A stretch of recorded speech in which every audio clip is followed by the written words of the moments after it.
காலைதோறும் புதியவை. தனிமை என்றொன்று இல்லை. பிப்ரவரி 10. நீ என் பார்வைக்கு அருமையானபடியினால் கனம் பெற்றாய், நானும் உன்னை சிநேகித்தேன். ஏசாயா 43:4. எல்டர் மார்க் ஃபின்லே அவர்களின் காலை தியான புத்தகத்திலிருந்து ஓர் அருமையான செய்தியை நாம் வாசிக்க முடியும். அதாவது, கிளாரா ஆண்டர்சன் என்பவர் அமெரிக்காவின் சான் பிரான்சிஸ்கோ என்ற இடத்தில் ஒரு பணிப்பெண்ணாக பணிபுரிகிறாள்.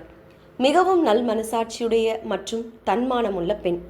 15 ஆண்டுகள் ஒருவருக்கு வேலை செய்துவிட்டு ஒரு நாள் காணாமல் போனாள். கண்ணுக்கு எட்டின தூரத்திற்கு அவள் இல்லை. ஒரு சில நாட்கள் தேடலுக்கு பின் அந்த மாநகரின் சமூக சேவை இயக்குநரினால் கண்டுபிடிக்கப்பட்டாள். கிளாரா ஆண்டர்சன் அவர்கள் உணவு உண்ணாமல் தன்னைத்தானே மாய்த்து கொள்ளும் எண்ணத்தில் நகருக்கு வெளியே உள்ள ஓர் மலை உச்சியில் காணப்பட்டார். பத்திரிகை நிருபர் அவரிடம் கேட்டதற்கு, என்னை தனியே விட்டு விடுங்கள், நான் மறிக்க விரும்புகிறேன். இதோ பாருங்கள், என்னை எவரும் கண்டு கொள்வதில்லை, என் மீது எவருக்கும் அக்கறை இல்லை. இந்த சமூகத்தில் கடைநிலை பணியை செய்யும் 1000 பெண்களில் நானும் ஒருவள். என் வாழ்க்கைக்கு மதிப்பு இல்லை.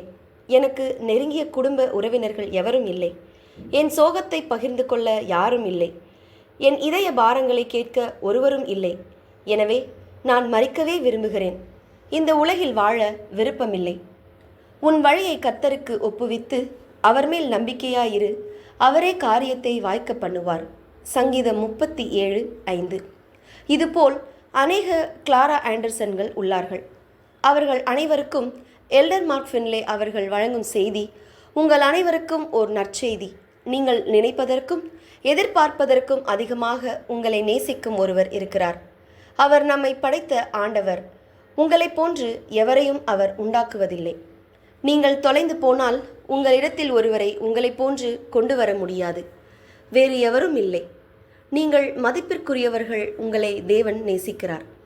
இந்த பூமியில் அவருக்கு நீங்கள் மட்டுமே என்பது போல உங்கள் மேல் அதிகம் அக்கறை கொண்டவராக இருக்கிறார்.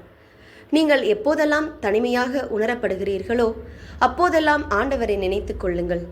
நம்பிக்கை அற்று போகும்போது தேவன் உங்கள் நண்பர் என்பதை மறவாதேயுங்கள். உங்களுடைய நித்திய மகிழ்ச்சிக்காக அவர் பிரயாசப்பட்டு கொண்டிருக்கிறார். உங்கள் வாழ்க்கைக்காக அவர் பெரும் திட்டத்தை வைத்துள்ளார். அவரை முற்றிலும் நம்புவோம். நம்மை இரட்சிப்பார். ஜெபம். எங்களை விசாரிக்கிறவராய் இருக்கிறபடியால் எங்கள் கவலைகளையெல்லாம் உம்மேல் வைக்க கிருபை அருளும். ஆமேன்.